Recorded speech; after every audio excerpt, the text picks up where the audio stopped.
Boa noite a todos, né? Graça e paz. É um prazer enorme estar com vocês aqui.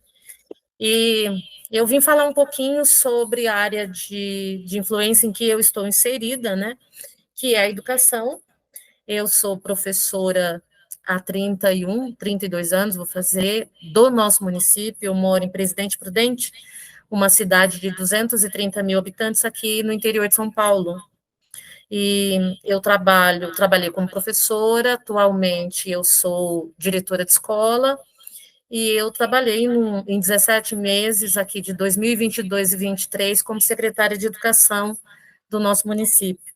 Eu tenho 20 anos de convertida, 20 anos em que eu conheci Jesus, né? E ele me resgatou e, e aí eu comecei a entender por que eu estou na área da educação, né? Apesar de que na época em que eu entrei para a educação, eu não acreditava nela, aí eu fiz direito, fui advogar, fui trabalhar muitos anos como advogada, e depois de um tempo, em 2010, pouquinho depois da conversão, o Senhor me voltou para a área da educação, e aí eu tive o privilégio de ser gestora de escola e secretária de educação, e poder influenciar um pouquinho nessa área, né? Graças a Deus por isso. Estou quase aposentando, daqui a pouquinho eu que estarei aí na Jocum com a minha família.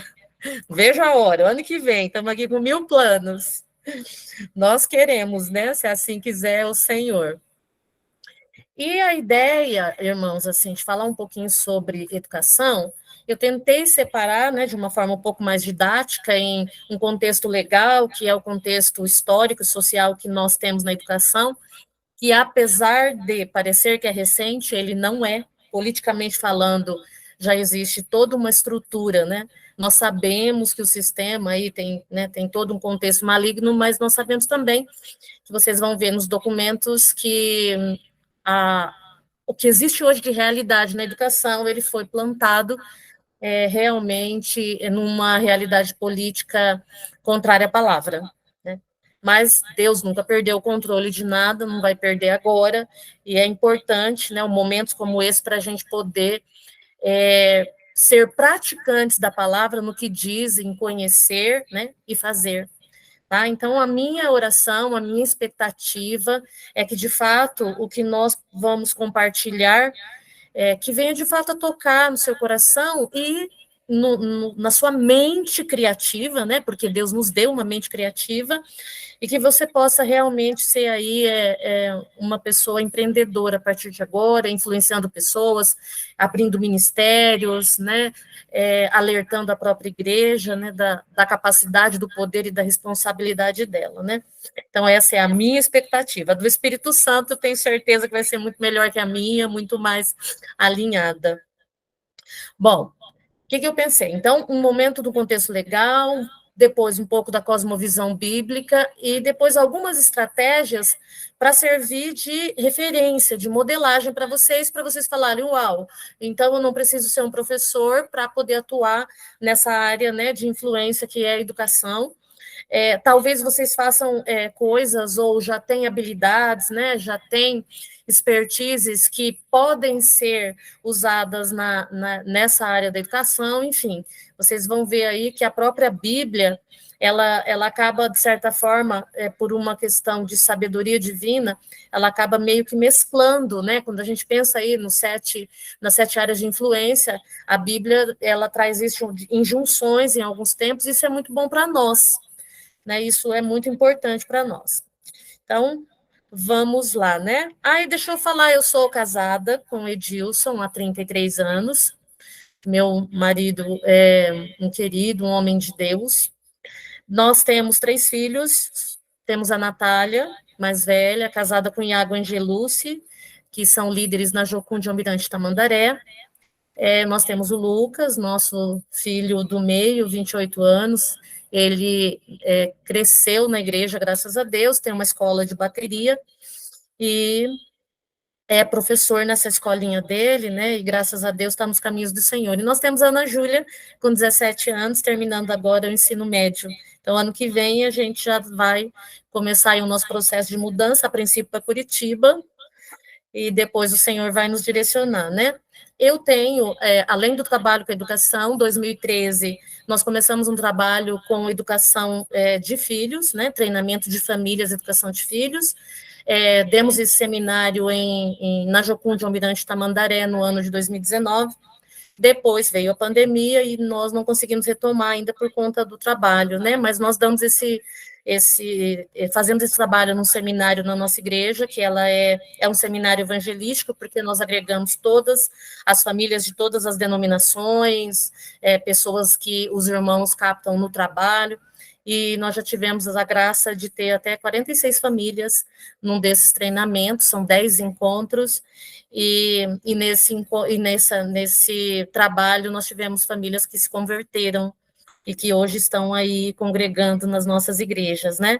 Então, é um trabalho em que consiste em trabalhar ferramentas de educação de filhos, pautados, né, nos princípios bíblicos, fluxograma da disciplina, nós trabalhamos as linguagens do amor, nós trabalhamos os princípios, né, do governo moral de Deus, responsabilidade, excelência, né, amor, trabalhamos e sistema familiar, então tem vários conteúdos que as famílias vão aprendendo e aplicando, né, a metodologia e a aplicação prática, porque essa é a metodologia bíblica, né, para ensino, e tem sido muito bom. Então, esse ano nós estamos retomando com esse seminário aí na nossa igreja, e é uma delícia, porque são ferramentas preto no branco. Aí as famílias vêm, aprendem, vão para casa, aplica, vem na outra semana e compartilha. Então, é muito gostoso o trabalho que a gente tem feito com esse material. É um material que nós trouxemos como base da Universidade da Família, material norte-americano dos irmãos Gary e Anne Marieso, que trabalha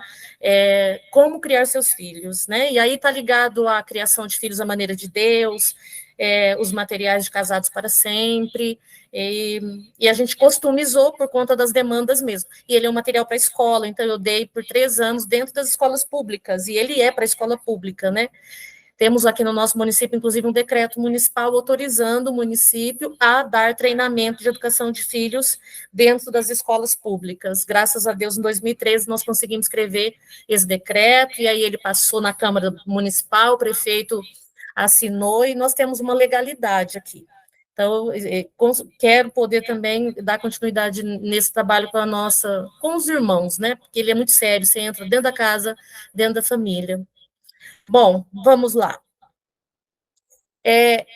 A educação escolar no Brasil, ela é entendida como conhecimento formal, aquele conhecimento que é transmitido de forma sistemática dentro de uma escola.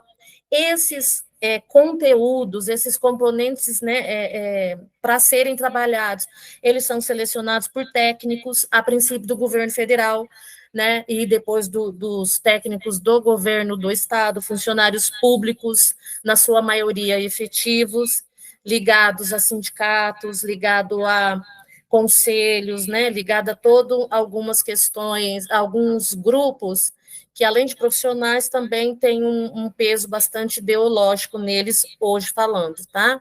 E todo esse material que é ensinado no governo do estado, no governo do município, eles são balizados pelos materiais do governo federal e pelas legislações, tá? Basicamente, o que norteia isso? O Plano Nacional de Educação, que é esse que vocês viram aí, toda essa comoção, né? Porque realmente a CONAI, nós tínhamos uma CONAI de 2022, e quando mudou o governo decidiu que faria uma CONAI extraordinária, e inclusive as conferências foram feitas de forma bastante rápida, efetivamente muito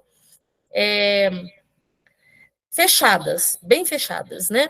E hoje nós temos, daí, porque aí tem a conferência municipal, não foi feita, na nossa região foi feita a regional, e aí você pega um membro de cada município para representar aquele município e acaba saindo aquilo que os grupos organizados politicamente querem.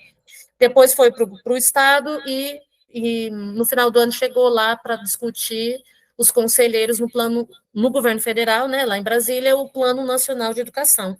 Eu não tive acesso, não consegui achar, eu acho que ele não está disponível, o documento referência para ser enviado para ser aprovado pelo Congresso, né, Aí alguns falam assim, nossa, mas tem tanta coisa ideológica, tem tantas questões sérias, tem, e sempre teve.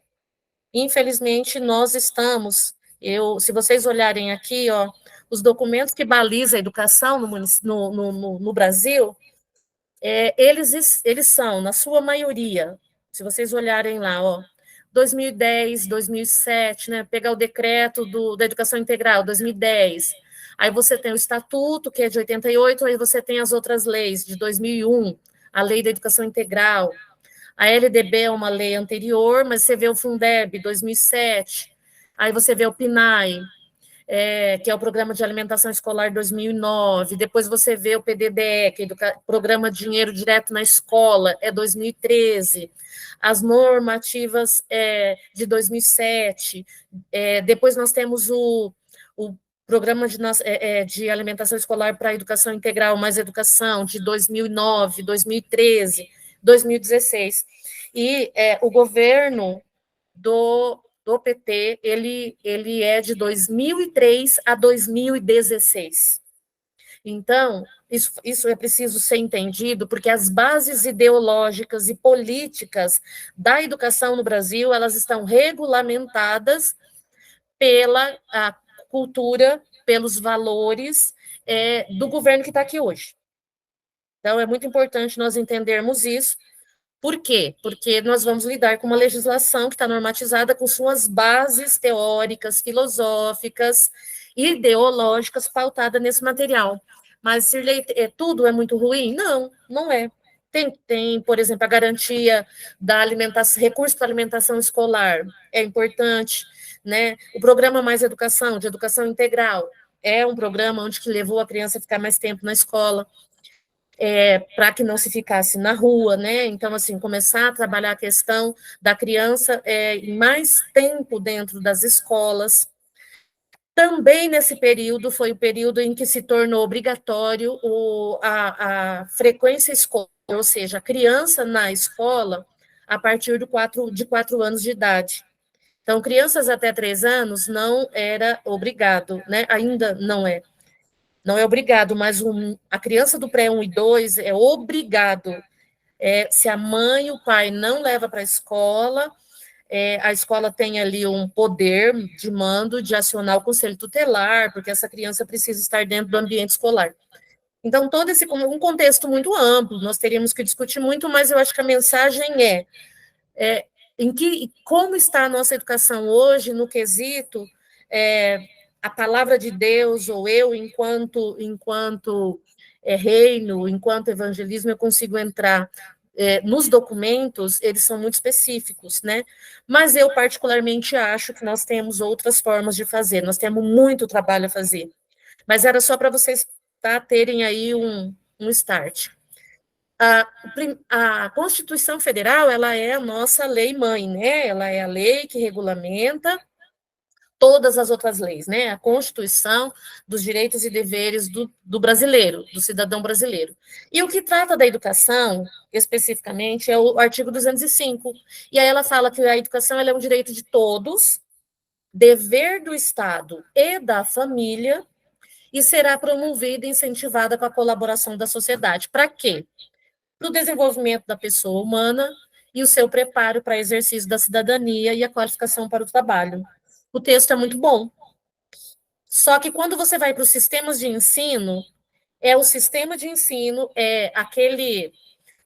o sistema de ensino ele pode ser de um estado e ele pode ser de uma cidade. Por exemplo, a minha cidade tem um sistema de ensino. No meu sistema de ensino, há uma convicção dos técnicos que a minha criança de pré-1 e 2 não tem que ser alfabetizada. Mas dentro do sistema de ensino privado, dentro das escolas particulares, as crianças são alfabetizadas. Só para você ter uma ideia. E aí existem todas as consciências e os posicionamentos teóricos, né, que os técnicos têm. Mas o fato é que o ensino é obrigatório a partir do 4 anos, e o que o seu filho, o que a criança vai aprender, vai depender do que aquele município ou aquele estado colocou como importante para o desenvolvimento da pessoa, para o exercício da cidadania e para a qualificação para o trabalho. O que entra aqui exatamente na prática? Entra os conteúdos científicos, conteúdos cognitivos, mas não tem uma sistematização de valores, né? Princípios e valores para o trabalho, princípios e valores, por exemplo, não se trabalha valores como trabalho, excelência, isso não existe, porque eles entendem que isto hoje, é muito comum se entender que quando alguém, que esse tipo de valores, eles são ensinados na família, e que a escola tem a função específica de ensinar conteúdos. Tá? Em contrapartida, se você pega um sistema onde ele tem um peso ideológico muito forte, ele vai trabalhar, mas com a relativização. Tá? A gente vai ver já já. O que a gente percebe aqui é que a autoridade sobre a educação dos filhos, né, da criança, que inclusive é responsabilidade, né? Ela é uma responsabilidade, mudança da autoridade da família para o Estado é que antes a família tinha, nós sabemos que a nossa referência, né, a nossa fé judaica, ela tem como referência, inclusive, o ensino dos filhos pela mãe, né? A mãe alfabetiza na palavra os seus filhos, e isso aqui se perdeu há muito tempo, é um contexto muito amplo, mas o fato é que o Estado pegou para si e obriga a família a mandar seus filhos para a escola. Goste ou não, nós precisamos mandar os nossos filhos para a escola. E aí tem uma questão interessante quando a gente pensa sobre isso, considerando o nosso tema que é evangelismo, a Constituição, do mesmo jeito que ela fala da educação, ela fala sobre a consciência, sobre não a escola laica, mas a questão laica da escola, ou seja, uma escola que ela tem por garantia a inviolabilidade da consciência de crença da criança, do jovem, do adulto, enfim. Mas quando ela fala desta questão, ela não coloca como escola laica. Ela coloca que a Constituição garante, né, e lá no artigo 5º, 6 fala, estipula ser inviolável a liberdade de consciência e de crença, assegurando o livre exercício de cultos religiosos, garantindo na forma da lei a proteção aos locais de culto, às suas liturgias. Já o ensino laico, eles dizem o quê? Que é um tipo de educação que se desvincula. Ensino laico baseado no laicismo é um tipo de educação elementar que se caracteriza por ser um ensino desvinculado da educação da igreja ou da religião. Mas a Constituição nunca fala sobre isso. Ela não trata disso, né? Então, o que eles dizem? Que a educação que antes era um conjunto de família e igreja, agora passou a ser do Estado e não mais da igreja, né? E aí, depois, no artigo 18, que ela continua falando da escola laica, porque a gente escuta muito, né? Eu acredito que vocês escutam, mas a escola é laica, olha, a escola é laica, e eles tiram a Bíblia que está lá na escola, a escola é laica, eles tiram os crucifixos, né? Tem toda essa discussão. Mas a Constituição, nem no 5º e nem no 18, ela fala especificamente sobre isso. Olha o que ela diz no 18. A organização política administrativa e a República Federativa do Brasil compreende a União, os estados, o Distrito Federal e os municípios, todos autônomos no termo da Constituição. Então, os municípios e os estados poderiam ter autonomia para estabelecer não o ensino da religião, mas a liberdade da apresentação, né, da fé. Eu, particularmente, acho muito arriscado, porque hoje, como nós estamos, e vocês viram todo o pano de fundo da educação, as coisas se invertem, né? Então, eu ainda prefiro que dentro da escola a gente trabalhe princípios e valores e traga para dentro da escola, com a permissão ali dos diretores, porque ele tem essa autoridade nos dois aspectos, oportunidade da gente poder, sim, falar e expressar o amor de Deus através de Jesus. Existe um ministério, não sei se vocês conhecem, chamado Ministério Brasil para Cristo, MPC, né? O MPC, há muitos anos atrás, talvez uns 10, ele tinha um trabalho chamado Quinto Princípio. E aí eles iam para as escolas e perguntavam para as escolas, professores e diretores, o que eles precisavam para ser trabalhado com palestras, com bate-papo, com rodas de conversa, os temas. E aí a escola apresentava os temas, eles tinham toda uma estratégia de evangelismo com os professores, com os meninos, e o quinto princípio, na verdade, era o quinto dia. Eles ficavam 5 dias, 4 trabalhando os temas que a escola queria, e o quinto princípio era o quinto dia em que eles falavam de Jesus, faziam um grande louvor, uma grande evangelização, e naquela época que eu acompanhei, eles estavam colhendo muitos frutos, né? Isso pode ser feito, né? Isso é legal, e isso faz parte hoje de ações socioemocionais. A gente pode usar isso como um dos conteúdos da LDB, que eu vou passar aqui para vocês já já. Bom, voltando ao ensino laico, que eu acho que é importante no evangelismo a gente entender sobre isso, caracteriza pelo ensino desvinculado da educação, né, sem religião, e aí isso nós já lemos, e na escola pública laica o ensino é pautado pela atitude crítica diante do conhecimento, ou seja, não há conhecimento sagrado ou inquestionável. Lembra que toda a nossa legislação está pautada em uma base, né, ideológica e política, e aí ele continua, tudo pode ser posto sob o exame da razão, através da literatura, da história, da geografia, das ciências, tá? E hoje no Brasil, digo hoje, na última década, pelo menos, existe um movimento das universidades, principalmente pública, basicamente pública, hoje já até algumas privadas, que elas criaram um modelo de currículo escolar baseado numa pedagogia histórico-crítica, que tem sua base filosófica no marxismo. Depois vocês podem pegar e analisar um pouco. Por exemplo, Capital de Vitória, do Espírito Santo, o currículo é da pedagogia histórico-crítica. Currículo de Bauru, Estado de São Paulo, mas tem muitos outros, muitos outros. Qual é a base do marxismo? É a ausência de Deus, né? E o eu. O homem, ele é dono de si e é o pobre contra o rico, o patrão contra o empregado, né? E aí eu só dei um pequeno resumo, o trabalho educativo é o ato de produzir direta e intencionalmente em cada indivíduo singular a humanidade, que é produzida histórica e coletivamente pelo conjunto de homens.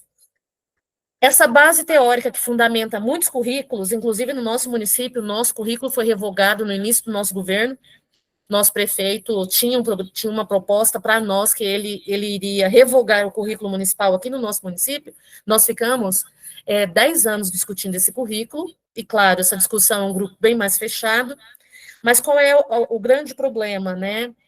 As bases teóricas e filosóficas. Então, eles entendem que nós não nascemos humanos, o homem não nasce humano, o homem se humaniza nas suas relações sociais. Esta base teórica e filosófica não convence a mim nem a você, mas convence as próximas gerações.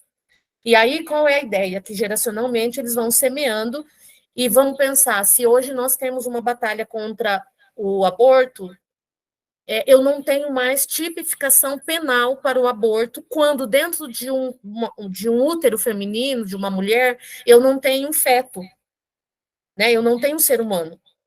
Então, se eu não sou humano, enquanto sou gerado, eu me humanizo nas relações sociais, construindo o meu conhecimento, né, me apropriando dos conhecimentos historicamente construídos da humanidade, não tem problema nenhum do aborto, porque eu só passo a ser humano depois do nascimento.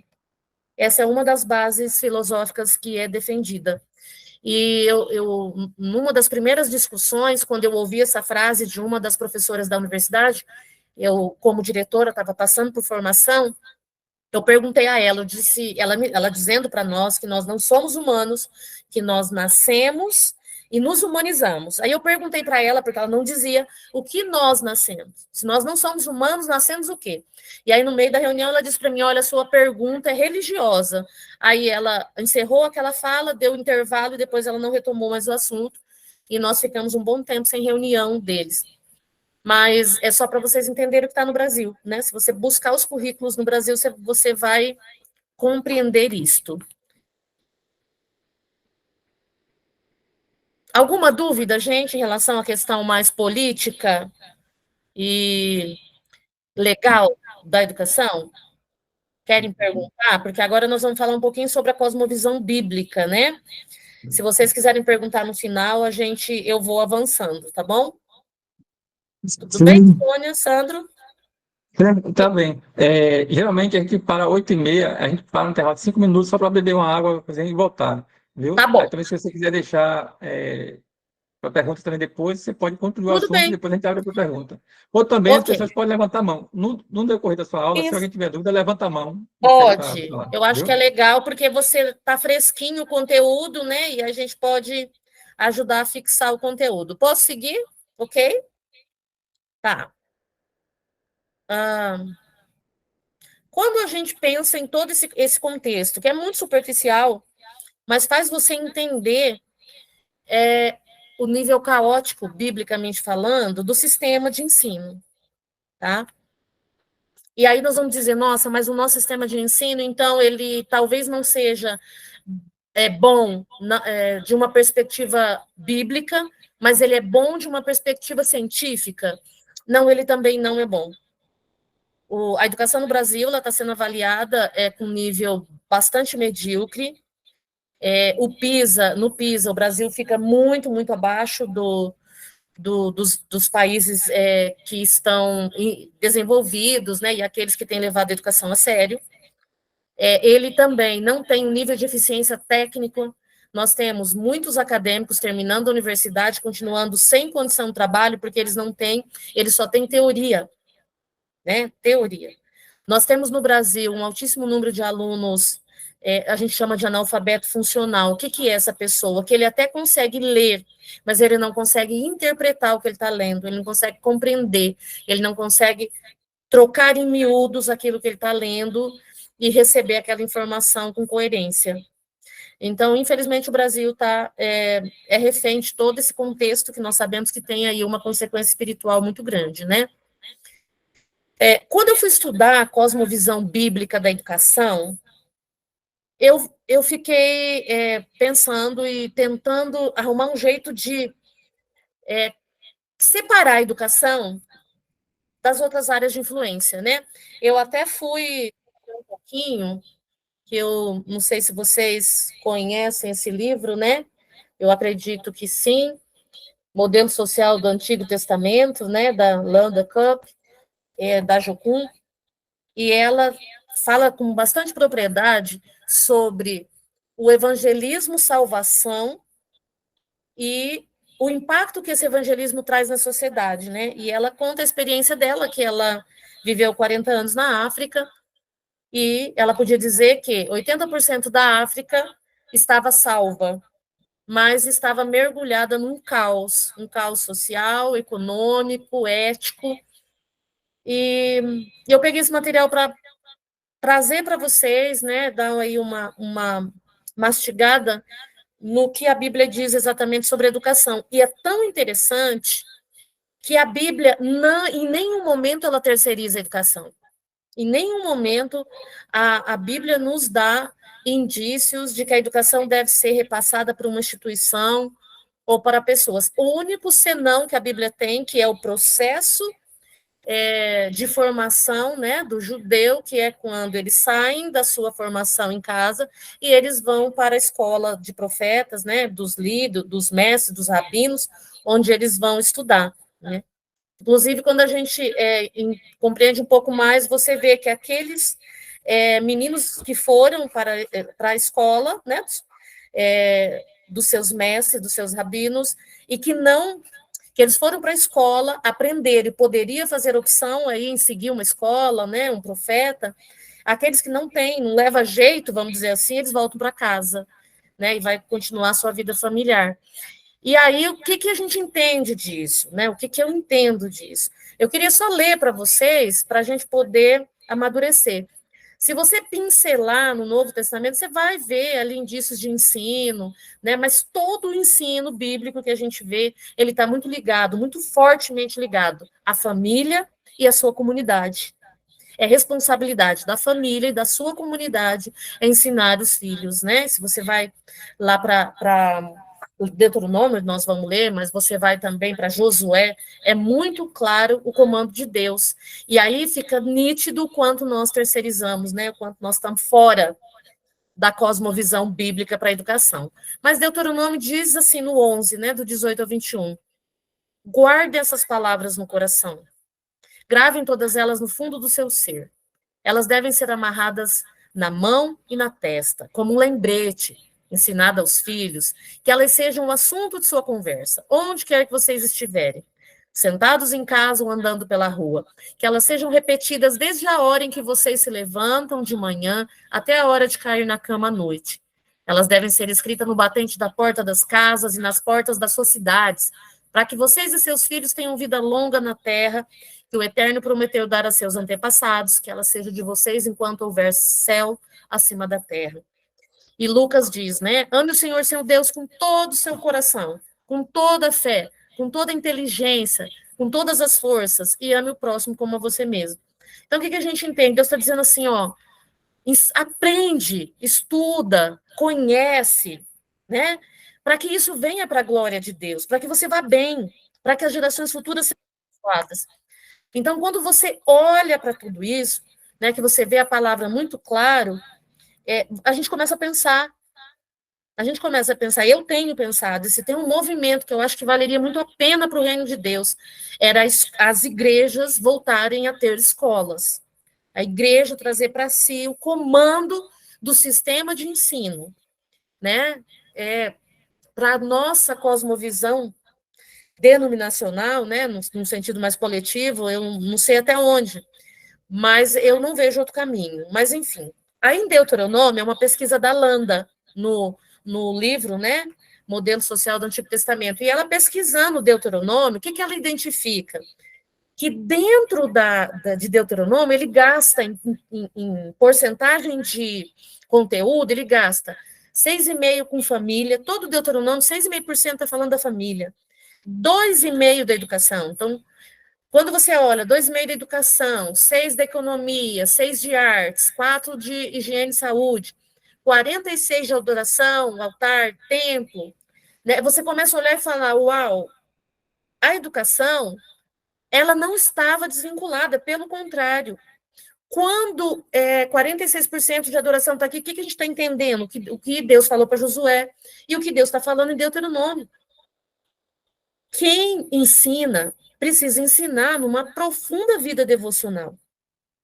Nossos filhos e filhas precisam ser ensinados por homens e mulheres de Deus, e nós temos que ser esse homem e mulher de Deus, né? Que possa estar nessa área de influência e, claro, usando métodos de ensino, né? Com uma família, por exemplo, a gente fala, por que a família é tão importante? Porque, de verdade, eu vou dizer para você, as escolas em que eu trabalhei, em que eu não consegui articular a família, o resultado é mínimo. Porque, de fato, a família, ela tem, por Deus, o seu lugar. Né? Não dá para fazer sem ela. E quando você olha todo esse contexto, eu vou dizer para você, a educação, ela está dentro do 6,5% da família. E ela está dentro dos 6% de artes, né? Dessas áreas de influência. 6% do que ele fala em Deuteronômio, para a gente que pensa a arte como uma coisa, eu pelo menos tinha assim, uma ideia, né?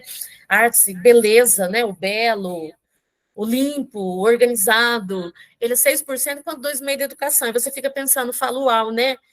O que passa pela mente de Deus? Que passa pela mente de Deus que tudo isso é muito importante, né? Aí quando você vê higiene e saúde, que aí fala de ciências, né? Você observa todo esse movimento, a economia, escrevi erradinho, né? Que fala de matemática, cálculo, que fala de mordomia, né? Nós vemos tudo isso. E aí a Landa fez essa análise, e aí eu fui pensando, o que seria isso na nossa vida hoje, a família? Como é que eu posso trabalhar o evangelismo na educação? Fortalecendo as famílias. Como é que eu posso trabalhar a economia, ensinando? Hoje, graças a Deus, nós vemos igrejas ensinando sobre finanças, gestão de recursos, mordomia financeira, né? Mas talvez isso dentro do sistema da escola em si, essa pode ser uma ferramenta, né? Temos que pensar as artes, enfim. Quando você olha tudo isso, o que eu entendo? Que o evangelismo, pensando na educação como uma área de influência, ele tem uma rica oportunidade de trabalhar dentro das famílias, porque se a família tem temor a Deus, né? Ela tem temor a Deus. Se nós conseguimos ajudar essa família a viver uma vida de devoção, de compromisso com a palavra, ela, automaticamente os pais dessa criança que está dentro de um sistema de ensino, dentro de uma escola, ele vai ser um ótimo professor, porque há um princípio na educação de filhos que a nossa casa é a primeira escola e nós, pais, somos os primeiros professores. Considerando essa premissa, e é uma premissa bíblica, ensina a criança no caminho que ela deve andar. Quem ensina a criança no caminho que ela deve andar, pensando ali o que o autor de Provérbios quer dizer? São os pais, né? Então, quando você pensa nisto, você vê a família como uma arma poderosíssima para evangelismo na educação e uma porta de entrada para a escola, para dentro da escola, né? Então, é interessante, não é? Eu olhei e falei, nossa, só 2,5 educação? Mas para Deus, tudo é educação. E educação está muito ligado a toda a comunidade. Ali ele estava falando para a comunidade, né? Para o povo de Deus. E aí, quando nós pensamos nessa como cosmovisão bíblica da educação, tem algumas questões, algumas premissas que precisam ficar na cabeça da gente. O governo moral é de Deus. Não importa onde, o governo moral é de Deus. Né? E nós somos a Igreja de Jesus Cristo, que somos os guardiãos. Né? Nós somos ali os atalaias do governo moral de Deus. Então, onde estiver um homem e uma mulher de Deus, necessariamente tem que ter uma presença moral dos valores de Deus, né? Eu peguei 1 Pedro, mas existem aí centenas de versículos que falam sobre isso, né? E Deus nos dizendo, sede santo, porque eu sou santo. Mas eu acho que a grande sacada, a grande ferramenta é discipular famílias, professores, porque ele precisa ter essa consciência e uma intencionalidade, porque não é um e nem dois, mas muitos professores que vão numa igreja no domingo, que ajuda no Ministério Infantil, mas que durante a semana defende os valores sindicais, falam mal do seu governo, falam mal do seu patrão, pejora o trabalho público. Então, esse é um belo campo de evangelismo para nós, né? E aí você vê os 10 mandamentos, né? Não mudou, Jesus veio para cumpri-los, a obediência à palavra e, consequentemente, obediência às regras, né? Aquelas que o governo estabelece e que podem ser cumpridas. Com criatividade, com coerência, elas podem ser cumpridas. Dá para fazer muita coisa boa dentro da escola, né? E o princípio da reciprocidade, esse é uma ferramenta que, se nós tivermos consciência, né? E a Bíblia diz, os maiores mandamentos é o quê? Amar a Deus acima de todas as coisas e o próximo como a ti mesmo, né? O que queres que faça você primeiro ao outro. Esses são princípios que, se a gente tiver condição de colocá-los como carro-chefe do nosso evangelismo, na família e na educação, porque eu vejo as duas coisas muito vinculadas, nós teremos grandes resultados na pregação do evangelho, eu tenho certeza. A autoridade e responsabilidade dos pais no ensino dos filhos, ela é bíblica e incondicional.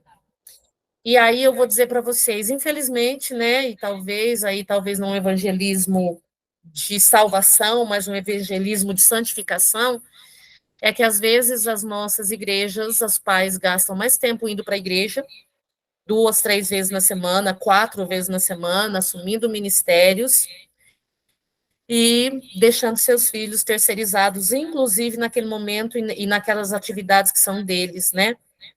E aí eu me lembro isso me vem à memória, aquele versículo que diz que aquele que não cuida dos seus é pior do que o incrédulo. Olha como é sério, né? A gente vai para pensar naquele que precisa ser salvo e a gente percebe que os salvos estão se perdendo. Inclusive nós, né? Temos que olhar para nós. Temos que cuidar dos nossos. E aí, o que acontece quando a gente percebe que os nossos filhos foram delegados ao Estado, parte deles por obrigação, parte deles por conveniência? Eu acho que o grande movimento evangelístico nisso é trazer essa verdade moral de Deus, de que os filhos são nossos, a responsabilidade é nossa, e nós somos os primeiros professores deles. Não delegar. Né? Nós precisamos trabalhar isso em nós e que o Espírito de graça para que a igreja receba isso, né? Porque a criança, ela vai absorver a cosmovisão de quem está com elas. E aí eu vou dizer para vocês, infelizmente, tá uma loucura o ensino. Tá uma loucura o ensino. Aqui na nossa cidade, no nosso grupo social, né, na minha igreja, no meio dos amigos, irmãos cristãos, o que nós temos feito? Nós temos incentivado mulheres de Deus a fazerem pedagogia, sabe? Tem uma graduação, né? Faz uma outra, porque pedagogia é um negócio muito fácil de fazer. Infelizmente, é muito fácil. Se você tem um curso de direito, 1 ano você faz pedagogia. Por um lado é terrível, mas por outro lado é uma oportunidade para nós. Então, nós temos tido, assim, muitas mulheres que têm feito pedagogia, eu já tenho comigo, trabalhando comigo, dando aula já, mulheres de Deus, mulheres que já têm os valores do reino dentro delas. Hoje nós estamos com um irmão fazendo gestão em política pública, hoje ele é presidente do Conselho de Alimentação da nossa cidade, tem feito um trabalho maravilhoso, é voluntário, é cansativo, ele é vigia noturno, ele é segurança de uma usina, e aí ele viaja para 3 municípios para frente, mas no outro dia ele vem, e ele, em uma média de 3, 4 dias na semana, ele vai para as escolas, fiscalizar a merenda, saber se está tudo certo, organizar, cobrar. É lindo o trabalho que ele está fazendo. E aí nós conseguimos, através de uns amigos, nem são crentes, né? Mas são pessoas muito íntegras e ele tem a bolsa de estudo para fazer isso. Nós temos conseguido bolsas de estudo também para mães se formarem tecnicamente como auxiliar de enfermagem, cuidador. Então, são alguns movimentos que é levar para onde forem, né, na área que elas estão, os valores do reino. E contando aí com a graça de que já tem um caráter de Cristo, né, para não se desviar. Nossa, eu já estou acabando aqui, ó. Como é que a gente pode pensar, e eu coloquei só algumas coisas, que a gente possa. Nossa, tá. Vamos parar? Acho que para, né, Sandro? E volta depois, porque é 8h30? Pode ser? Se você quiser, a gente pode começar a abrir espaço para perguntas e ficar mais. Você pode terminar seu assunto e a gente abre para conversa, para diálogo, para tirar as dúvidas. Tá bom. Ó, agora eu tenho o último passo, que são as estratégias pessoais e as estratégias da igreja. São algumas, porque a gente conversando, você tem centenas de possibilidades, tá? O que nós podemos pensar como estratégia pessoal para evangelismo, né, nessa área de influência da educação? A primeira questão prática, como eu já disse para vocês, é ser um professor, um gestor, um técnico, né? Eu, particularmente, digo que o melhor é ser aquele que vai ensinar, tá? Porque como profissional, você tem a liberdade dentro da sua sala de aula de trabalhar os conteúdos, porque muitas vezes a BNCC, que é a Base Curricular Nacional, ou próprios documentos, ou o material didático, os livros, né, que vem para a gente usar, eles te dão liberdade de avançar. E ali você, como professor, no trato com a criança, no relacionamento, na condução da sua rotina de sala, você tem liberdade. Entendeu? Você tem liberdade. E a criança é um ser em desenvolvimento, e a criança precisa das relações afetivas, a criança precisa de incentivo, de encorajamento verbal. Então, dentro de uma sala de aula, você pode colocar desde as linguagens do amor, até as estratégias de organização, investir na aprendizagem daquela criança, você tem vínculo com aquela família, você estabelece um vínculo de amizade, você um referencial de modelagem, né? Nós sabemos, a neurociência diz que o nosso cérebro modela, né, bons e maus exemplos. E o professor pode ser essa modelagem. A gente tem visto que em muitos momentos o professor tem sido a referência daquela criança, e aí nós temos aquelas referências bem caóticas, né? Então, essa é uma questão. E existem formas, inclusive, de se estudar gratuitamente.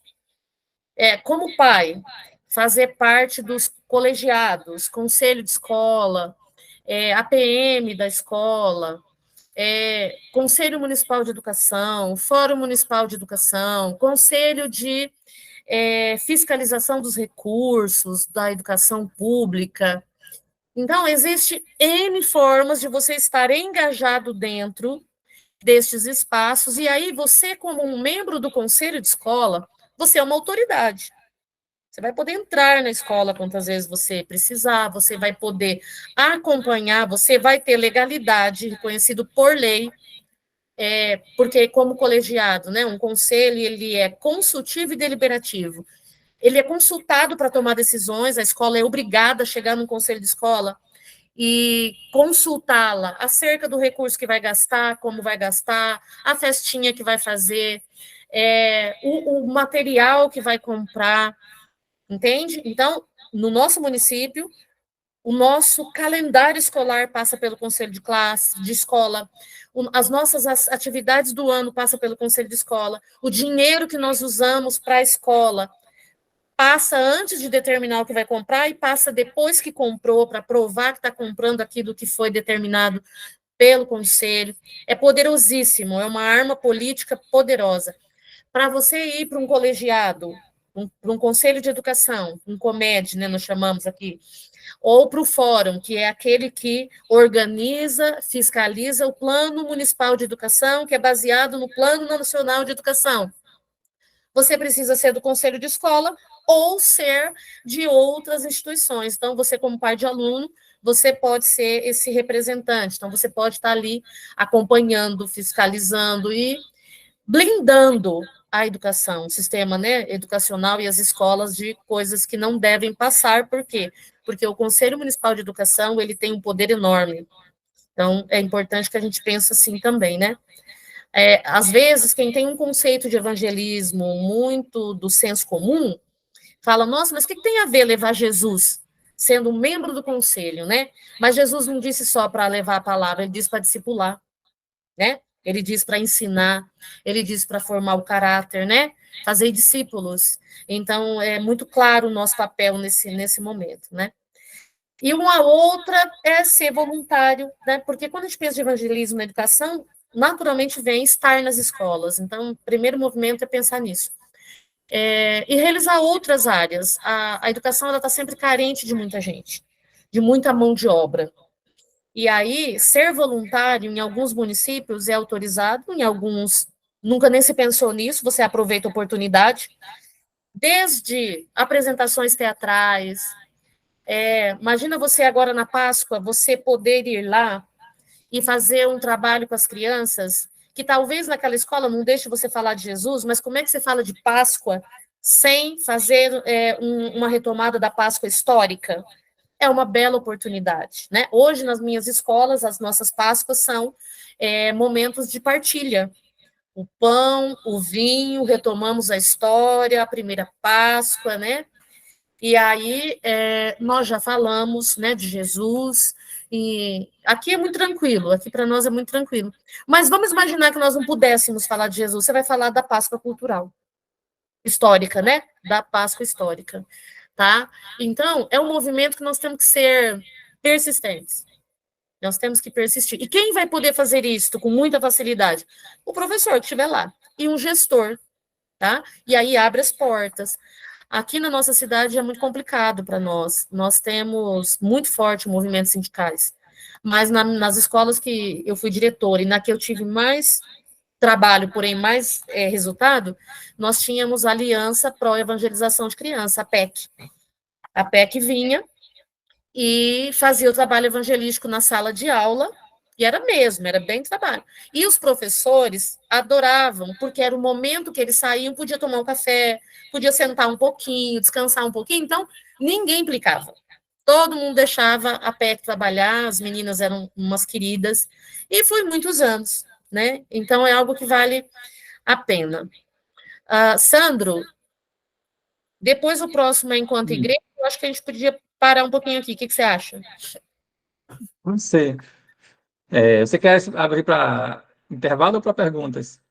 Você fica na liberdade. Pronto, então vou fazer pergunta, tá ok? Olha, ontem nós tivemos aula com o Evandro, não sei se você conheceu, lembra dele, lá da Almirante Tamandaré, né? Evandro Ah, de Carla. E ele deu aula para a gente sobre comportamentos e vícios, né? E aí abrangeu também a questão das drogas, né? E outros tipos de vício. Uhum. Você falando isso aí, eu lembrei. Será que uma boa maneira seria a gente montar uma equipe de conscientização de combate às drogas e ir nas escolas, né? Porque, assim, no que ele falou para a gente, no que nós aprendemos ontem, na aula de ontem, todo vício, toda dependência, por trás existe uma fuga, né? A pessoa está fugindo de alguma coisa, às vezes até de si mesmo, e acaba se deparando nas drogas, né? Nos vícios da vida, porque uma que está perdido, muitas vezes está perdido, ou então está fugindo de alguma coisa, né? Ou enfrentando algum trauma. Então, assim, se a gente elabora uma equipe, né, para estudar, se preparar sobre isso, e levar para as escolas, né, pedir para fazer palestra nas escolas sobre essa questão das drogas, né, seria uma oportunidade. Seria uma ótima oportunidade. E aí, eu acho que voltando lá a Deuteronômio, a arte está com 6% de investimento das revelações de Deus para Moisés, né? As escolas estão carentes, Sandro, de boas apresentações, boas palestras, boas intervenções. E quando eu falo boa, não é rica de recurso visual, não é isso. Ela é boa no sentido do conteúdo, né? Claro que quem vai falar, quem vai apresentar, precisa ter ali condição de comunicar com coerência, com clareza, né? Ela é uma ótima oportunidade. Existe um trabalho que não é feito exatamente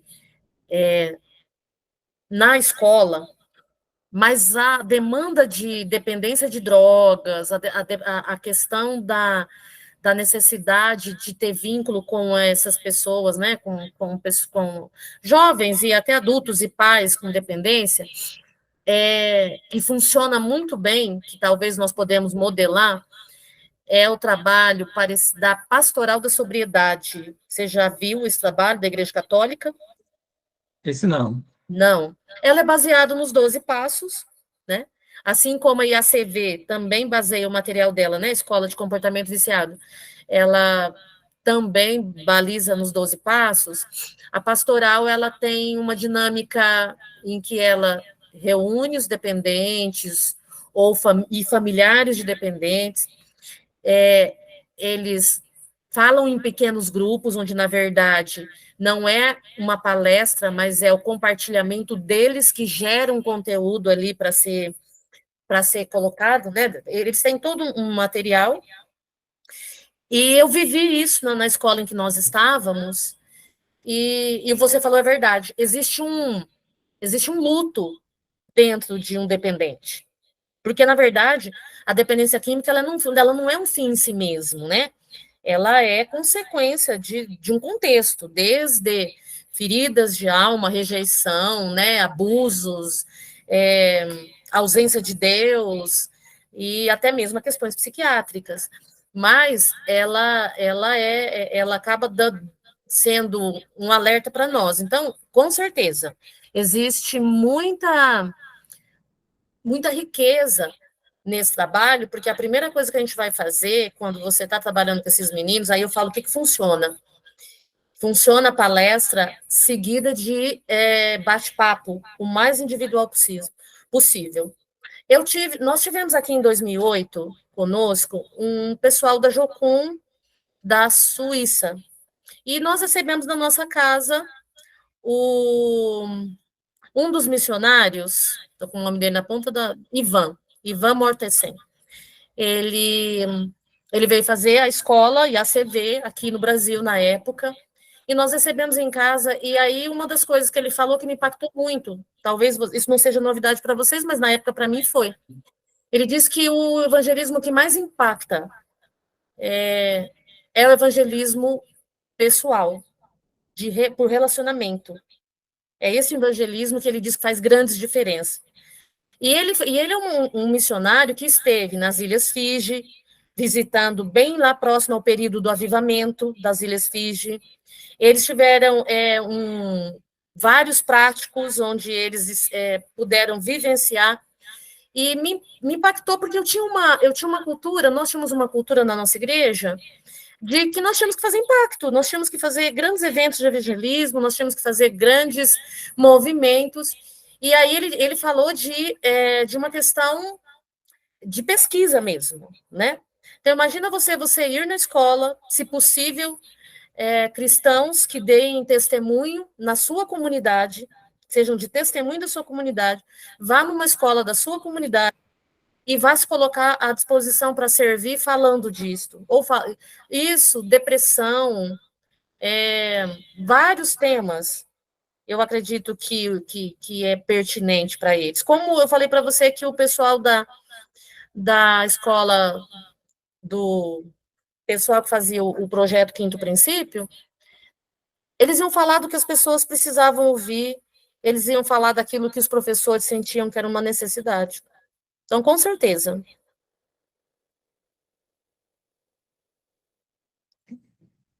Ok. Quem quiser fazer pergunta, pode levantar a mão, dar sinal, viu? Deixa eu ver. Sinal que está entrando também é a professora, que entrou aqui agora. Que bom ter chegado aqui. Outras pessoas também querem fazer pergunta, pode ficar à vontade. Isso. Cirlei, enquanto as pessoas se preparam para perguntas, hein?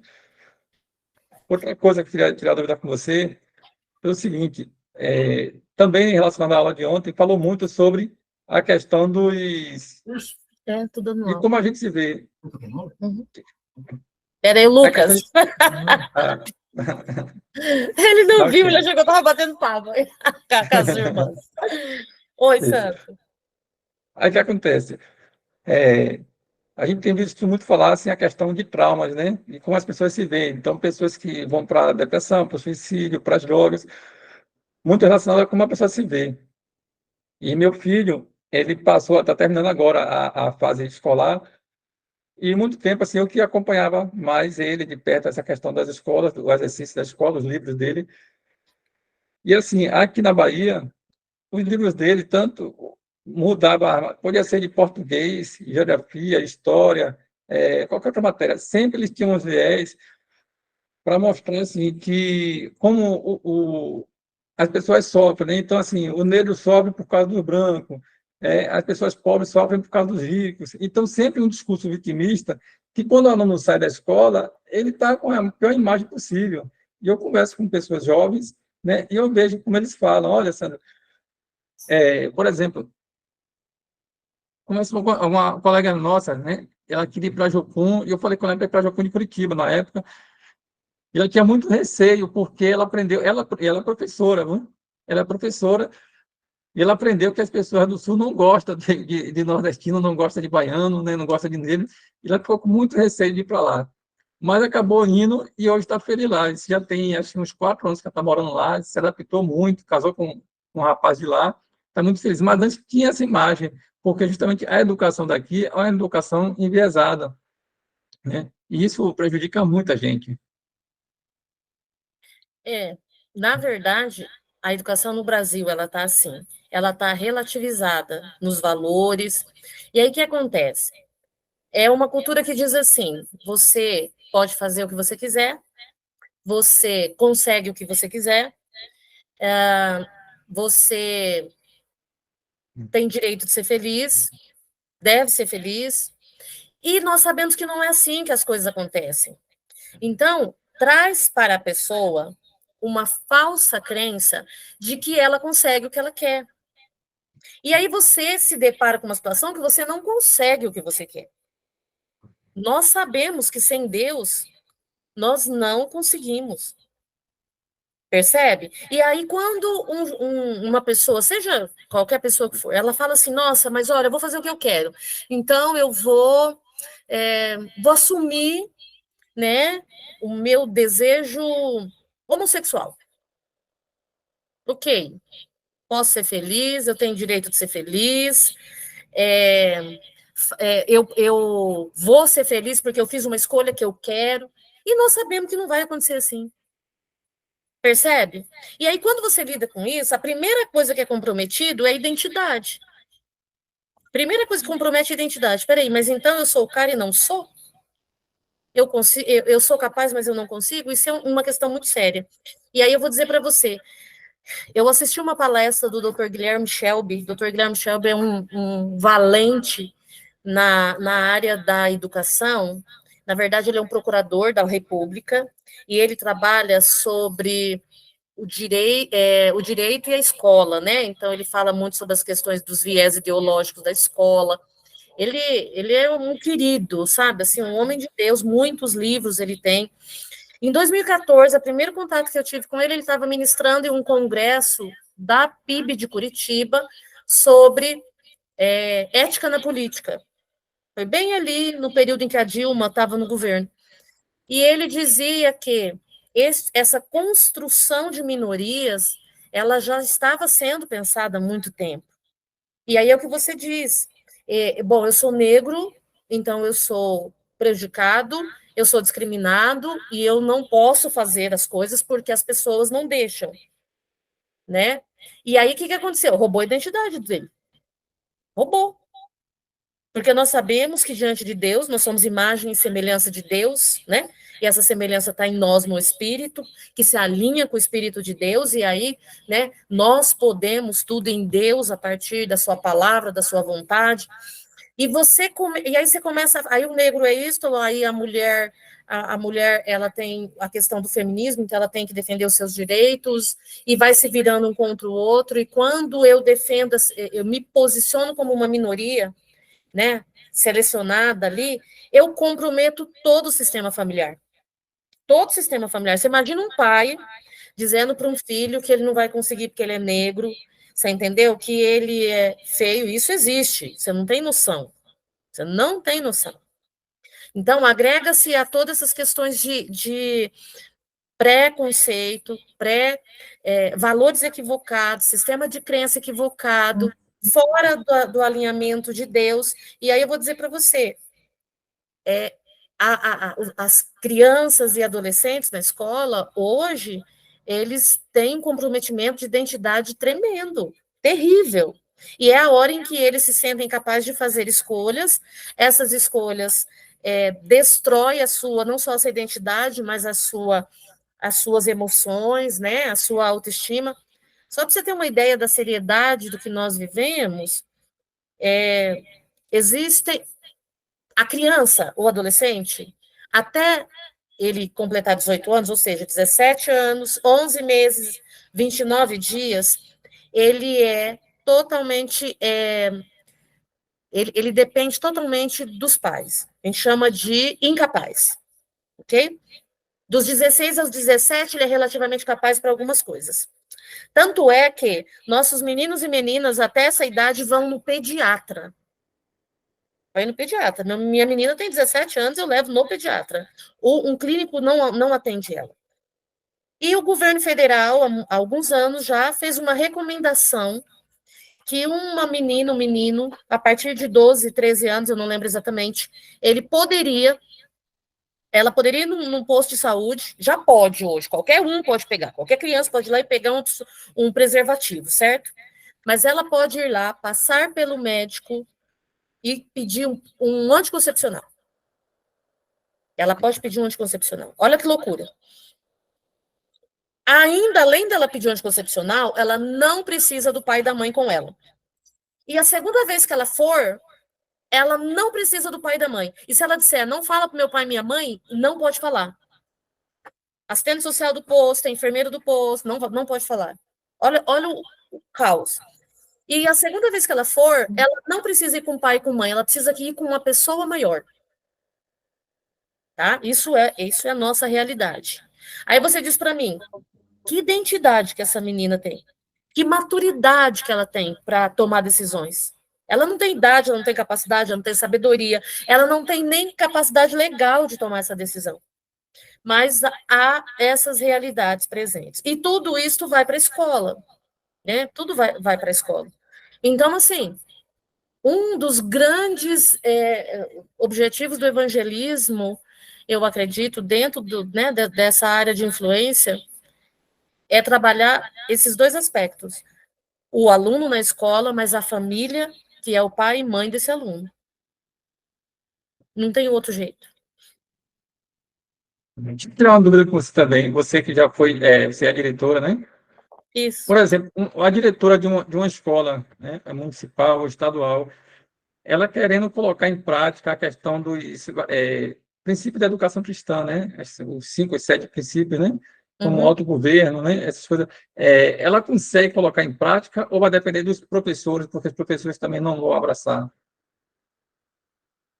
Ela vai depender dos professores, mesmo com o conselho de escola. Porque, na verdade, o que acontece? Na pública, tá?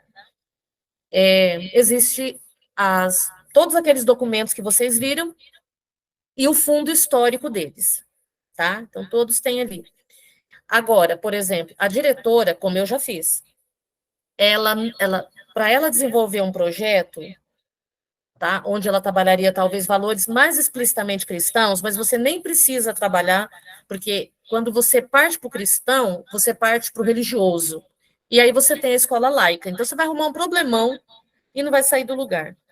Só que quando você trabalha valores que estão intrinsecamente ligados ao reino de Deus, e você consegue trabalhar, tá? Você consegue. Por exemplo, eu trabalhei por 10 anos com o curso treinamento, Como Criar Seus Filhos, da Universidade da Família. Ele era um curso, inclusive, em vídeo, onde nós trabalhávamos. O meu material de líder, ele é todo fundamentado na Bíblia, mas o meu material de líder, inclusive, tem o versículo, né? Tem todo o contexto bíblico. Quando o pai recebia o livro, que ele recebe um livro, ele não via isto. Ele não via. Inclusive, quando nós vamos falar do princípio da reciprocidade, antes de falar de Jesus, eu falo de Confúcio. Entendeu? Quando a gente vai falar, olha, um dos princípios, a regra de ouro para a educação de filhos é o princípio da reciprocidade, né, que faça ao outro que você não gostaria que fizesse a você, eu começo com Confúcio e termino com Jesus. Então, ali eu não tenho conflito. Porque eu estou falando, mas tem outro detalhe, eu estou dentro da escola, estou falando para a mãe, entendeu? E para o pai. Agora, quando você vai trabalhar princípios gerais, porque tudo que tem de demanda para o ser humano, ele é bíblico. Né? Deus já preveu aquilo, biblicamente falando. Então, depende muito disso. Agora, por exemplo, ela pode fazer este trabalho com os alunos e contando com terceiros? Ela pode. Ela pode. Qual é a sugestão? Passar pelo conselho de escola, ou APM, né? Associação de Pais e Mestres. Entendeu? Ela passa, os pais, inclusive, você sempre vai ter. Eu sempre montei meu conselho chamando os pais que eu via que poderiam ser meus parceiros. Então, é uma estratégia mesmo, né? Que você tem que usar para ter um colegiado que te ajude. E aí, quando esse colegiado decide, o que o professor pode? Ele pode não participar. Ele não vai ajudar, entendeu? Porque ele não teria, né? Ele não teria obrigação, vamos dizer assim. Mas ele não te impede, porque o colegiado, o conselho, a PM, tem poder. Tem poder mesmo. E é assim que faz. Entendi, Entendeu? entendi. Essa questão que eu vejo muita dificuldade hoje, né? A questão dos princípios. Porque, assim, às vezes na escola, né, tem professores que até são cristãos, né? Eu conheço professores, mas dentro da sala de aula, dentro da escola, ele vai ensinar aquilo que está no livro, e ele é fiel àquilo que está ali, né? Ele entende que aquilo que está no livro é porque é correto, e ele vai ensinar. E acaba ensinando um mundo de utopia, né? Que deixa os meninos perdidos, vários meninos perdendo sua identidade, e entrando para a questão, como você falou, desde a sexualidade, quanto à própria natureza de sua identidade, e pessoas perdidas, né? Então, assim, a gente precisa trabalhar, como você falou, tanto formando pessoas para a educação, como também capacitando as pessoas da área de educação, né? Para ver isso aí. Eu não sei qual a sua opinião que você fala quando você compara a questão dos princípios da educação cristã com os princípios hoje de Paulo Freire. Então, hoje nós somos ensinados, todos os professores são ensinados. Aqui eu vejo pessoas cristã, todos eles seguindo bem a cartilha de Paulo Freire, E a gente fica sem saber até onde vai parar, né? Como é que a gente pode trabalhar contra isso aí, ou melhorar isso, né? Olha, eu vou te falar um negócio, assim, no senso comum do professor, ele nem tem muita clareza disso. Quem tem clareza disso? Os acadêmicos da faculdade, os militantes. E o professor, na prática, de sala de aula, aquele que está lá, você vai encontrar muita gente que não é militante. E você vai encontrar muito cristão. A vantagem da gente ter irmãos lá é que eles não vão ficar tão, como é que eu vou dizer? Eles não vão praticar aquilo que está escancarado. Não vão, tá? De jeito nenhum. Mas falta discipulado para esse público. Falta nós investirmos na formação intencional da palavra para o professor. Percebe? Falta isso.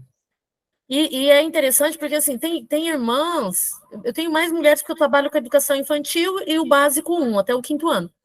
Mas tem muita gente antenada. Ela é naturalmente antenada. É hora da gente pegar pessoas assim e liderar. Agora, esse ano, na nossa igreja, nós estamos planejando fazer um grande evento para os professores. Meu pastor, esse ano, é presidente do Conselho de Pastores, e fazer um grande evento para eles. Fazer algo que a gente possa estar com eles, estabelecer um relacionamento. Isso dá frutos? Sim. Mas o que realmente dá fruto é a gente caminhar com esse pessoal. Então, assim, você vai ter... Eu acho que a grande sacada, a grande revelação é evangelizar todos, o tempo todo. Sabe aquela história? Você ministra uma pessoa na fila do mercado, você ministra uma pessoa no seu trabalho, você ministra... Eu ainda tenho muita timidez para esse evangelismo de salvação, sabe? Eu acabo tendo dificuldade. E eu acho lindo quem consegue fazer isso de uma forma muito espontânea.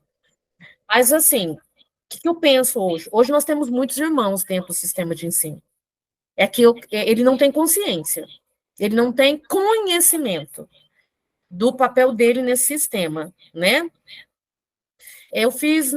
Sheila, eu fiz na Universidade da Família, na UDF. Já viu? A sede dela é aqui em Pompeia, interior de São Paulo. Ela é o mesmo de Educação de Filhos, A Maneira de Deus, Casados para Sempre. Ela tem vários treinamentos. Mas esse treinamento é um treinamento fechado. Ele é um treinamento que eles marcam e você vai lá, porque isso deve ter Instagram, sim. Depois, se você não achar, eu te falo. Lá tem muita coisa boa. Até dia 8 e 9, agora eu estou indo para o instituto deles aprender sobre uma metodologia de aprendizagem chamada aprendizagem profunda, que é do Canadá, uns irmãos lá do Canadá. E esse pessoal trouxe para cá, o pessoal da UDF, e eu quero conhecer essa metodologia, que eu quero tentar. Uma outra coisa muito importante que a gente precisa entender, viu, Sandro? Metodologia de ensino. Metodologia de ensino. Isso, Mônica, lá tem muita coisa boa. Mas esse curso, ele se chama Como Criar Seus Filhos. E ele é um curso que você dá para escolas públicas. É maravilhoso, maravilhoso. Os vídeos eram muito antigos, sabe? Aí eu acabei, para a igreja, eu fiz um seminário onde eu incluí outros conteúdos que são importantes, né? Sistema familiar, por exemplo, quando você entende por que um casal talvez não dê certo, porque eles vieram de sistemas familiares muito diferentes, né? Então, nós acrescentamos no nosso seminário alguns materiais para ajudar as famílias a ler a sua família e trabalhar ferramentas de acordo com a leitura, né? Isso, mas ele é muito bom, e olha, ele é muito bom mesmo, vale a pena alguém que queira trabalhar com isso se aprofundar, porque um treinamento superficial não dá conta, ele é espetacular. Então, Sandro, voltando, né, o que nós estávamos, né, pensando, então eu falo assim, a sala de aula do professor, e lá ele pode falar de princípios, lá ele pode falar de Deus, lá ele pode falar de Jesus, depende da escola, depende do movimento, depende de tudo. Mas vamos imaginar que ele não possa falar de nada, nada. A escola tem ali uma resistência. Ninguém pode negar ao professor falar de princípios, porque eles estão na Constituição, no artigo 5º da Constituição, entendeu? Então, ele precisa, nós precisamos aproveitar o que a gente tem a nosso favor e usar. Agora, eu vou dizer para você, na prática, o que acontece com o professor? Ele lida com um número grande de aluno por sala, na maioria das vezes, ele tem muitas jornadas, porque ele precisa dar conta, né, da vida, das despesas, enfim, e ele tem dificuldade de estratégias de trabalho com disciplina e rotina. O professor tem dificuldade de lidar com a disciplina dos alunos, e é totalmente compreensível, porque a escola recebe todas as culturas familiares. Dentro de uma escola, você recebe uma criança que a família diz assim: se alguém te bater, você bate de volta. Aí você recebe uma outra que fala assim: ó, fala para o seu professor quando alguém brigar com você. Estou falando dos pequenos, né? Um exemplo. Aí o professor não liga e ele fica ali no vácuo e acaba gerando um problema. Aí vem aquela criança que ela é abusada, que ela foi ensinada que ela não pode falar nada com ninguém, introvertida, dentro de uma sala enorme, ela acaba ficando para depois. E aí o professor tem que lidar com toda essa cultura.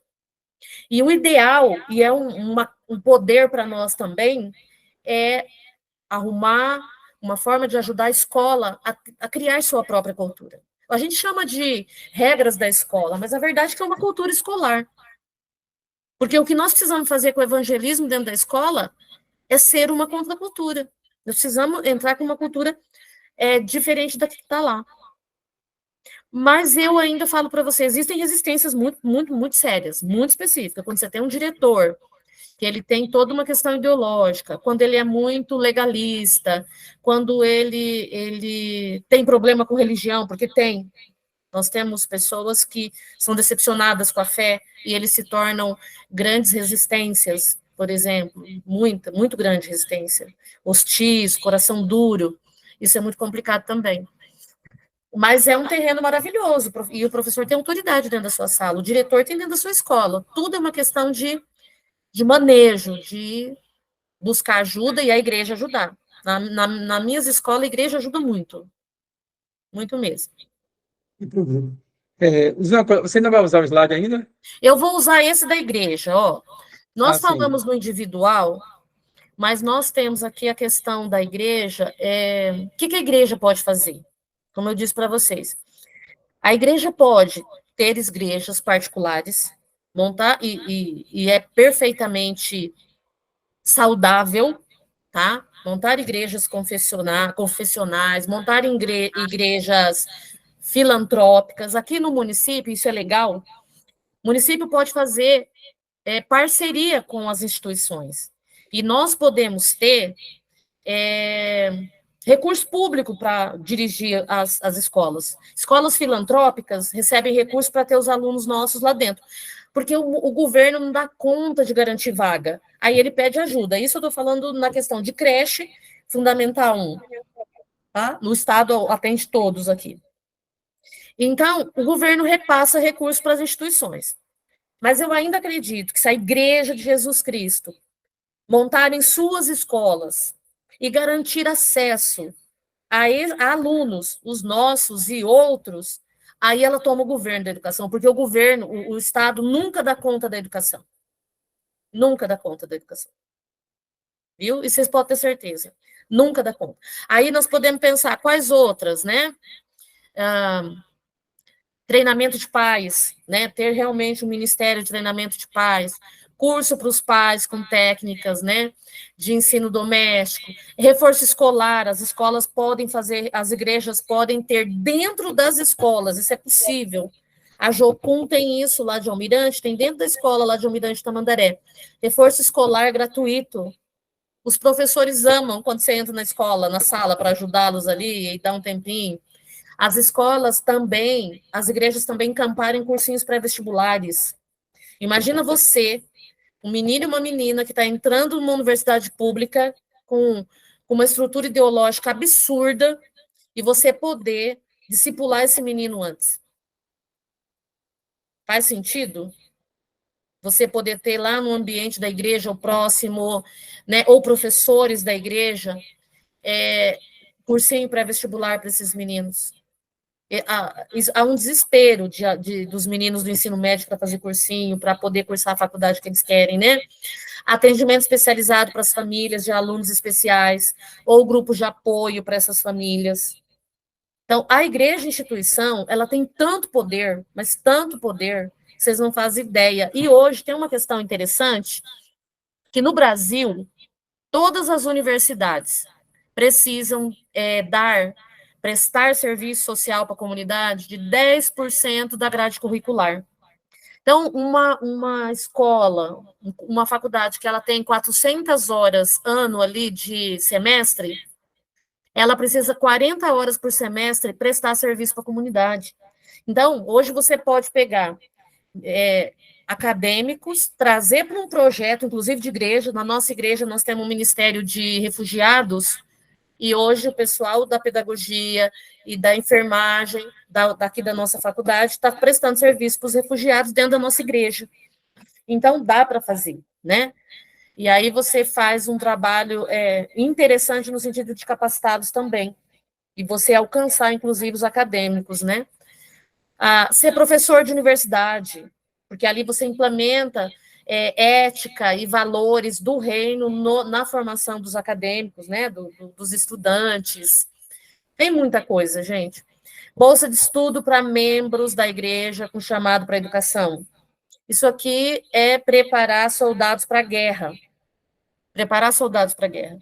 Hoje, por exemplo, apesar de ser fácil fazer um curso de pedagogia, nem sempre é possível por conta das questões econômicas.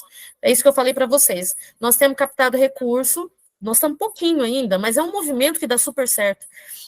E cristãos estarem indo para a faculdade, né? Então é um movimento, são dois movimentos, um da gente patrocinar esse cristão e o outro dele prestar conta para a gente, né? E você discipular ele nesse processo. Se cada um que a gente ajuda a chegar lá é um líder, ele vai liderar um grupo de professores da escola, ele vai liderar um grupo de pais, ele vai liderar a escola, ele vai se tornar um diretor. E, além de outras, por exemplo, fazer parte da política pública. Eu tenho uma experiência muito legal aqui, né? Se tiver algum professor aí, principalmente de alfabetização, é interessante. Ou quem quiser fazer um trabalho de evangelismo por alfabetização.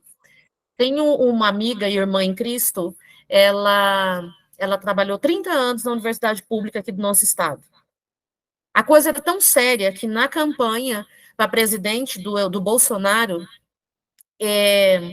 ela não podia dizer que ela era Bolsonaro, só para vocês terem uma ideia. Ela não podia citar isto. Havia uma hostilidade enorme na universidade. Eu era supervisora do programa de iniciação científica e a gente via e sentia no ar a opressão. E a UNAID montou um método de alfabetização chamado sociolinguístico. Inclusive, no YouTube tem vídeos dela ensinando. Nós alfabetizamos uma criança em 6 meses. Em 6 meses, você alfabetiza um adulto, uma criança. E o que é legal? O método consiste em trabalhar palavra geradora. Então, a primeira palavra que ela elencou é família. E aí, a intervenção com a criança, você vai falar da família, que tipo de família, mas você pode dar um referencial de família. E há muitos anos ela tem, né? Ela tem livros editados, publicados, tem a Bahia. Bahia? Não. Não, acho que é Bahia, sim. Pessoal de uma universidade da Bahia, inclusive, usa o método dela para trabalhar, ensinar os acadêmicos. E Onaide agora acabou de fazer 2 livros, 2 manuais, que nós, inclusive, colocamos na nossa rede aqui de ensino. Ela fez alfabetização por princípios. Então, ela está trabalhando verdade, amizade, alegria, paz, respeito, justiça. Ela está trabalhando valores no processo de alfabetização. Então, isso é uma coisa que nós podemos fazer, né? E quando você faz isso, você leva as crianças para um nível, ou quem estiver trabalhando, em que a palavra de Deus o alcança num pulinho, é um pulo. É igual a criança ela tem umas fases da alfabetização, e tem uma última fase que a gente chama de silábica alfabética, que ela está quase aprendendo, que de um minuto para o outro a chave vira na cabecinha dela. É a mesma coisa. Se essa criança está lá sempre ouvindo sobre paz, sobre verdade, sobre respeito, sobre justiça, sobre amor, né? A ficha dela vai virar rapidinho quando o evangelismo, salvação chegar. Então, são movimentos que, para nós que somos muito imediatistas, eles parecem trabalhosos, mas são aqueles que efetivamente permanecem, né? E tem muitos outros, Sandro, tem muita coisa que a gente precisaria falar, né? E uma última estratégia é a questão de cursos, né? A igreja se tornar um instituto de ensino, que a igreja pode ter, qualquer pessoa pode ter um instituto de ensino, né? E pode ser de ensino familiar, pode ser de ensino profissionalizante, pode ser de ensino, e ali, inclusive, você consegue arrecadar recursos do governo para poder ministrar cursos, entendeu? É uma bela oportunidade. São ferramentas que no evangelismo transcultural a gente usa, né? Muitos dos nossos amigos vão como professor de inglês, como professor de futebol, para outros países. Então, nós podemos fazer isso muito fácil aqui e dar a formação para os professores, estratégias e ferramentas que a gente desenvolve, né? E, como eu disse, tem muito mais coisas. E aí, então, a gente tentou resumir um pouquinho aí o que precisa. Mas uma coisa tem que ficar claro, o movimento de profundo envolvimento com a palavra, né, de um grande relacionamento com Deus e de uma ousadia que tem que vir do Senhor. Deus dá as estratégias, como ele sempre tem feito, né? Sim. Uma coisa, Silene, que a gente sempre fala aqui, de algum tempo, é que muitas pessoas querem ser missionários, né? Tem aquele sonho de ser missionário, e vem na mente logo largar tudo e ir para a África, né? Mas o bom campo missionário também é as escolas. Então, as pessoas que têm um chamado para missões e gostam da área de educação, gostam da área infantil, né? A igreja puder ajudar, a pessoa puder pagar um curso de pedagogia, um curso na área de ensino mesmo, se capacitar seria ótimo. E como você sugeriu aí, eu acho que se a igreja se conscientizar para montar um instituto, para capacitar professores, né? Tem muitos professores hoje nas igrejas, né? Então, capacitar, trazendo uma cosmovisão cristã, trazendo os valores, né, os princípios cristãos para a educação, conscientizando, né, nós vamos fazer diferença nas escolas, né? As escolas vão ter outra realidade. E os frutos vão aparecer, e é uma área muito importante, eu gosto muito dessa área, né? E fica o desafio para os alunos aí que estão assistindo a aula, né? Quer se envolver, para se capacitar. Tem não sei se você conhece, o Igor Miguel, né? Que ele já deu aula na Jocum. Ele tem um curso também online, né? Que é Pedagogia Cristã. Uma vez eu assisti um curso dele, foi muito legal. Ele também tem parceria com o Instituto ABC, se não me engano, o Instituto ABC, que também dá treinamento sobre essa área cristã, né? Então, assim, procurando, tem pessoas aí já fazendo diferença, né? Já saindo na frente, dando qualificação, Sim, e quem gosta tem que buscar e se sim, qualificar, porque senão acaba sendo engolido, né? exato. E também tem aquele evangelismo que é uma delícia, né? Talvez alguns irmãos já tenham familiarizado com isso. É aquele evangelismo da gentileza. Eu posso ser uma avó, uma mãe, né? E aí eu cativo a escola. Eu cativo a escola. Eu cativo a professora com um presentinho, sabe? Com uma palavra de encorajamento. Eu cativo a diretora com elogios. Eu começo a cativar a escola, porque é uma demonstração material, né? Porque todo mundo critica muito a escola. Os pais reclamam muito da escola, e é normal, né? Tem problemas na escola, muita criança convivendo. Então, tem um evangelismo, que é aquele evangelismo do amor, que qualquer um pode estar lá, se relacionando com essas pessoas, entendeu? Se relacionando. Sempre mandando, comunicando alguma coisa, né? A gente fala muito disso quando a gente treina os pais na linguagem, assim, com linguagens do amor. Comunicar o amor. Ah, é a professora do meu filho? Qual será a linguagem de amor dela? Observar, se possível. Comunica naquela linguagem, mas nós sabemos que o encorajamento verbal é uma linguagem universal e todos nós temos capacidade de ser muito bons nela, né? E aí, Sandro, é ser o cristão que traz o reino, entendeu? Porque às vezes a situação está tão difícil numa sala, vamos imaginar, de repente aconteceu uma situação na sala, as crianças brigaram, e, enfim, aí todos os pais se viram contra o professor. Que delícia você ter uma mãe, um pai chegar e falar aqui, olha, não, ó, eu estou com vocês. Eu entendo vocês. O que, que eu posso fazer por vocês? Entendeu? Aquela pessoa que um dia da semana ela leva uma flor. Então, esse tipo de coisa funciona muito, porque é quando alguém não espera nada que ele recebe, por mínimo que for, tem um grande valor. Esse evangelismo do cotidiano, né? Aquela coisinha doce, aquela coisa que a gente faz o vizinho, né? A gente tem isso, né? Faz com o vizinho, leva um docinho para o vizinho, chama para tomar um café. Esse evangelismo, ele é maravilhoso. E se você faz isso dentro da educação, começa a abrir as portas para você. E sem dizer, claro, né? Ser o intercessor da educação. Porque Deus não perdeu o controle. Mas nós precisamos entender que existe uma intenção na geração, né? Nessa realidade geracional das crianças. E é afastá-los de Deus. É afastá-los de Deus. E não está difícil afastá-los de Deus. Né? Então, nós temos que realmente assumir, né, esse lugar aí. É isso. Joia. A Signalva, também que é professora, ela escreveu aqui que é um trabalho de formiguinha, esse trabalho de professores, né? Isso. E é constante, né? Ele é por todo o tempo. Então, tem estratégias que você vai usar macro que precisa acontecer. Ela precisa acontecer. Nós precisamos assumir o nosso lugar como governo de Deus. E existe essa, né? Que no cotidiano a gente vai manifestando a glória de Deus, né? Vai manifestando. Quando você elogia a professora por uma estratégia que você vê que tem a glória de Deus naquilo, ela vai repetir aquela estratégia, né? Então tem tudo isso aí que a gente precisa olhar. Deixa eu responder o pessoal aqui, né?